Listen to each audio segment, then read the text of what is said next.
Ha aka, Alloh sizdan ham rozi bo'lsin aka. Payg'ambarimizdan shu hadis borda, bu yerda ko'p marta takrorlaymiz aka. Kimki bo'ynida bay'atsiz vafot qilgan bo'lsa deyapti, agar o'lib qoladigan bo'lsa bay'at bermasdan, u johiliya o'limini topdi deyapti-da.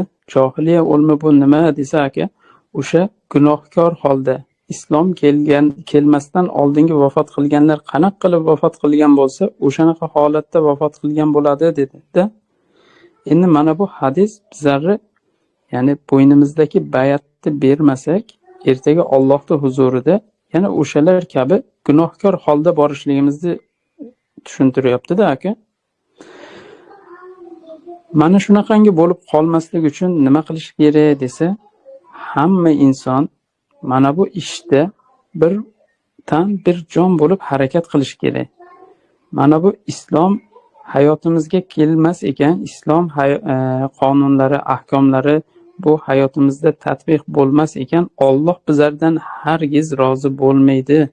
Mana bu hayotda yashab o'tgan insonlardan Alloh hech rozi bo'lmaydi, chunki ular Allohning qo'ygan buyruqlari, qaytariqlari asosida emas, boshqa qonunlar asosida yashaganligimiz uchun. Mana shu qonunlar ostida yashab turib indamasdan jim turganligimiz uchun aka. Endi mana bu narsani qo'rquvi, insonlarni gunohkor holda vafot qilib qolishlikdagi qo'rquv insonni harakatga tushirish kerak-da aka.